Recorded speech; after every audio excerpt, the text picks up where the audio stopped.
wishing everyone an unbreakable and powerful evening.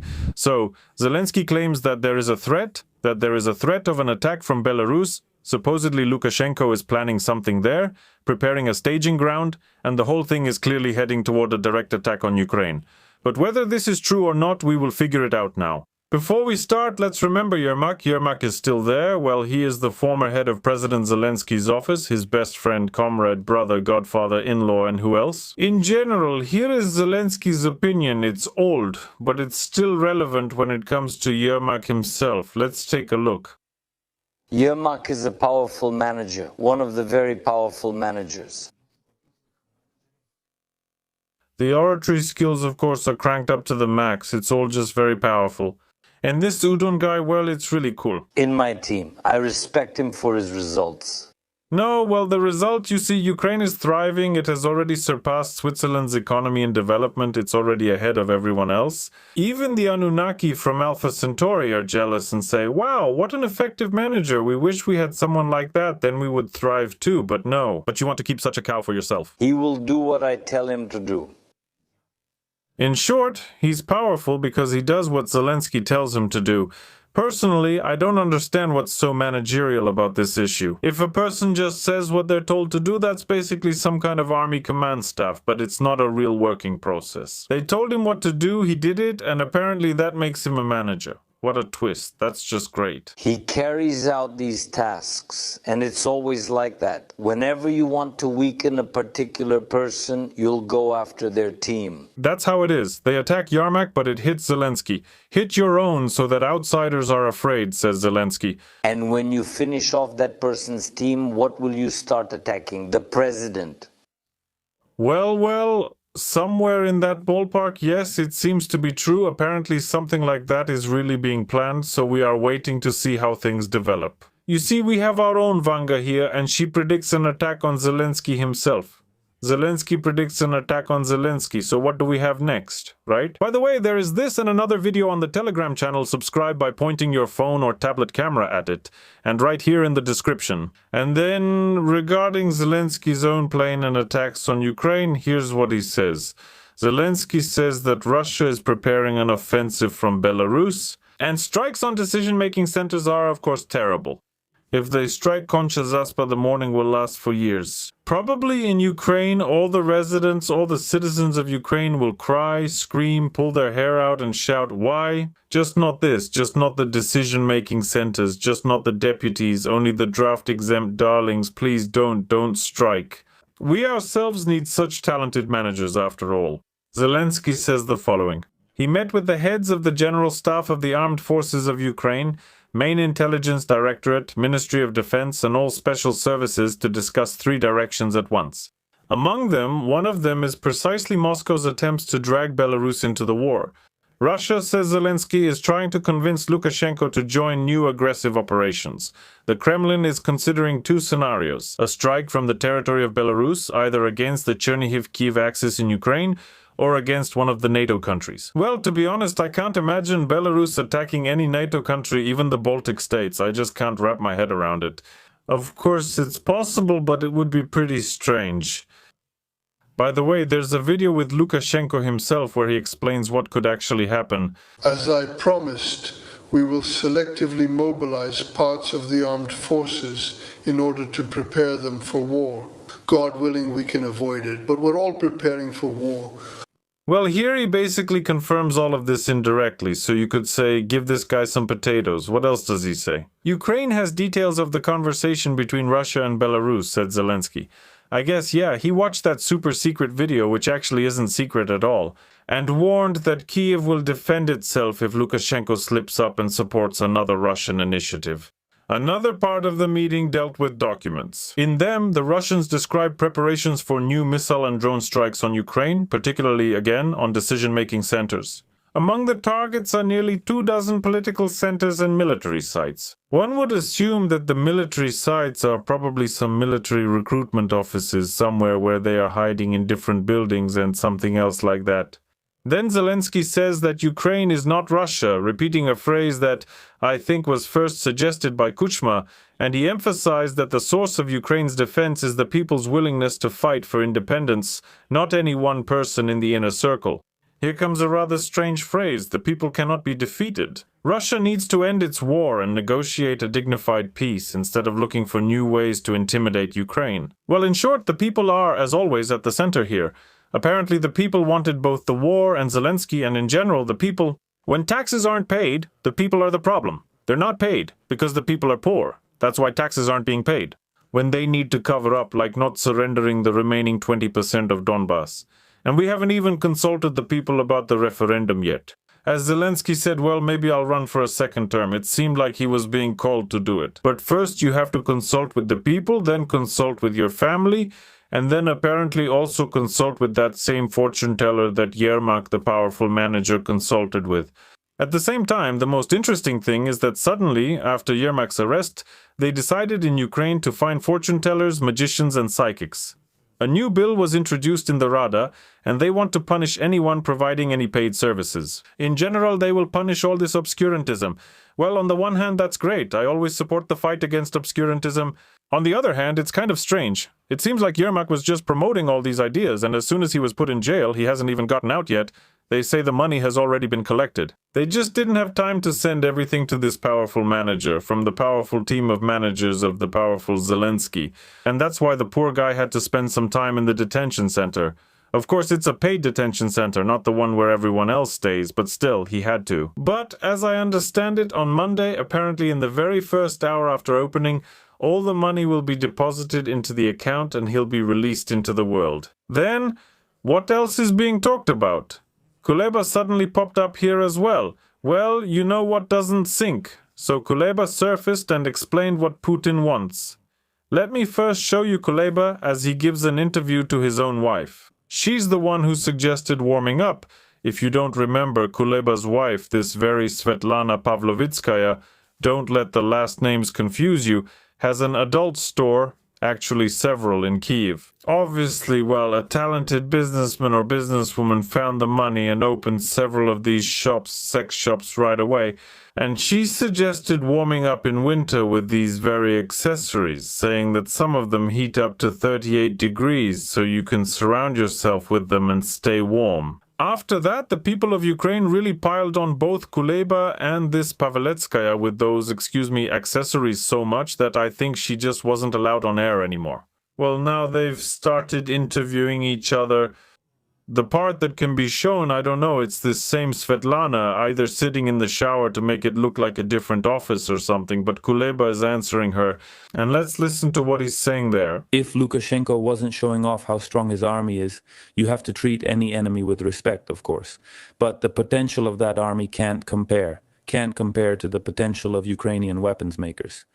The potential of his air defense, well, the Russians haven't sent him enough to cover it. So much will fly there, and so much will be destroyed in Belarus. Well, maybe nothing will fly there, because besides other weapons, I think Putin gave Lukashenko nukes, nuclear weapons, nukes. So now Belarus is a nuclear state. And if something flies there, there could already be threats because of that. Maybe S. Paveletskaya understands, that's why she's looking somewhere to the side, maybe not, but she's still looking somewhere to the side. But Kuleba is clearly talking about it. Well, in general, he's a jack of all trades. That's really something, no kidding. And this could seriously destabilize Belarus. I think S. Paveletskaya got confused with her notes. Apparently, Kuleba wrote to her like, look, Svetlana, ask these questions in order. 1, 2, 3, 4, 5. She mixed up the notes and now doesn't know what to ask, so she's just sitting there in that tiled shower, silent, thinking, what have I done? What should I say? And Kuleba is looking at her questioningly, thinking, so when are you going to start asking me questions? Lukashenko is always striving for order, cleanliness, and discipline.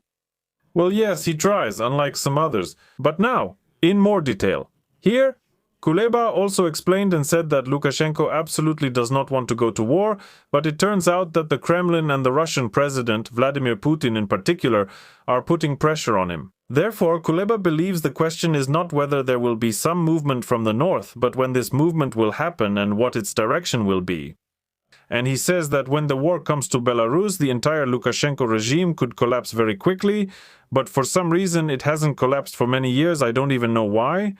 Kuleba also points out that things are not going well for Russia on the front right now, but Putin still wants to continue the war, and he has two options. The first is to open a second front. And the second is to compensate for the lack of progress on the front line by stepping up strikes on rear areas. That's exactly what both Ukraine and Russia are doing now. They are trading strikes. They argue, blaming each other. You struck first. No, you did. Now we're retaliating. We'll hit you back twice as hard. Well, that's how it keeps happening all the time with these retaliations, one response after another. And as a result, we ended up right in the thick of the war, almost at the epicenter. Some are affected more, some less, but that's how it is. Apparently, to resist more actively, Belarus and Ukraine are going to register 17-year-old boys. The military enlistment office explained what this means. They say it concerns those guys who will turn 17 in 2026. They have to register for military service. Well, it seems like this has always been the case. Honestly, I don't really remember, but I think it's always been like that. But later on, this will make itself felt. So now there's already Reserve Plus. He needs to go through authorization with Bank ID or for a signature and update the necessary data online, and then also go in person to the military enlistment office at his place of residence. And there are such wonderful people working there that I wouldn't be surprised if some of these 17-year-olds end up being found with a signed contract somewhere on the front lines. And not in a restaurant called Frinton, where barbershop guys hang out, but on the real front lines. And there's another piece of news. After basic military service, Ukrainians may be automatically transferred to the active reserve for 5 years. You served, now go serve some more. And there's a proposal to create a long-term reserve system to reduce dependence on mobilization. Well, that means if you served in the army, as I understand it, for 5 years afterward, whether you want to or not, you're subject to being called up, just in case. And since just in case already happened back in 2022, most likely after the general draft, there will be a permanent one, and you'll be stuck there for as long as possible. The bill also proposes to establish 3 types of military service. Basic service in the active reserve. I meant to say service in the operational reserve, not the passive reserve. And the duration of basic military service is 1 year. Well, at least it's not 25 years. In the Russian Empire back then, a long time ago when Shevchenko was a soldier, but I think that's not far off either. Then they'll say you can fight for 2 years and then 3 and then 4 and as many as you want. But there are difficulties with this because the US does not want to provide Ukraine with a new financial aid package. But Congress can support a new package of sanctions against Russia. Well, I don't even know what they can impose sanctions on anymore. That's how it is, as they say. They're already rotten to the core and there's nothing left to sanction. And the expert says that he doesn't believe anyone will see the new American security aid package for Ukraine worth $6 billion. Most likely it won't be $6 billion, but nothing at all. Well, so what? And here, let's see, powerful leaders have arrived. One of them is here, that's Haidukevich. And Haidukevich is once again concerned about Ukrainians abroad. Ukrainians abroad just won't let any of these deputies rest. They can't even eat because of it. Honestly, they're swelling from all the worry. Everyone's faces keep getting wider. Month after month, at least, with these deputies. But that's just from worrying. It's not because they're going to restaurants and spending their honestly earned money. It's just, well, they're worried about the people. And Gajdukevich, as another one swollen from worrying, tells us the following. Now we're going to worry about those people who are happily living in other countries. You don't need to worry about us. As someone living in Spain, I can say that no one needs to worry about us. None of my acquaintances want anyone to worry about them over there. The main thing is, please don't touch anything, so that what we've managed to build with difficulty in other countries doesn't fall apart. So touch something else, turning it, well, I was going to say into gold, but actually into a slightly different substance. Don't do it. We will lose them and their potential. Oh, so he's saying that we'll lose them. And you talk like slave owners, like they're your serfs already. We lost them. You never owned anyone. You never had any Ukrainians under your control. Uncle, you serve the people, not vice versa. Don't get confused. You're a deputy, and a deputy is a servant of the people. You get paid with people's money, and you should work for the people, not like this. And now we're going to bring someone back. And this is what's lacking for Ukraine. Mobilization resources, economic resources. There are now discussions that Ukraine may soon face a workforce shortage and needs to attract migrants. So I'm afraid that Ukraine might repeat the same mistakes as post-war Europe and then, after a certain number of decades, end up with the current European problems with illegal migration. Well, yes, that's exactly why migrants are already being actively invited to Ukraine now, so that there won't be illegal migration problems like in Europe. They've already shown dancing Indians in the squares of Ukraine, in Lviv in particular, as I showed. And workers at Nova Poshta, again, those same employees from there. I have nothing against any country, but it looks strange when Ukrainians are sent to the front with a salary of 20,000, and then migrants from other countries are accepted. Even janitors, they say, get 35,000 because, excuse me, they won't go for less money. And here, Hajdukovic is telling us that there won't be any migration. Yeah, right. And there's segregation of new ethnic communities there. So first of all, we need to do everything to create opportunities to bring these citizens back and not hate them in any council. If someone chooses to stay in their country and make that temporary place a permanent home, we still need to communicate with them. The key point is these people will become future ambassadors for Ukraine's interests. Yeah, ambassadors. We're such ambassadors, Uncle. You can't even imagine. We're just beacons of light. We bring the truth to the masses and tell everyone how good it is in Ukraine, how peaceful it is, what powerful figures there are, like Zelensky or even this very uncle. We're real ambassadors, yeah. Well, and of course there are others here too. Who do we have here? Fedina, let's take a look at Fedina. All right, let's look here. Mendel is already in the Mirotvorets database for these pro-Russian narratives. They're talking about former press secretary of Zelensky, Yulia Mendel, who revealed a lot about what kind of person Zelensky really is, and about what's happening on the shadow side, in Zelensky's dark half, what his dark side is doing, so to speak. I recommend watching this interview. I think it lasts about an hour and a half. By the way, it's available on my Patreon. Here's the link. Where is it? Here's the link. I'll post the link here if I don't forget. The full interview is there, so join Patreon as well. She said it to Tucker Carlson. Moscow and our adversaries are spreading these talking points specifically for the American audience who wants to hear them. Her outfit is actually perfect for a deputy.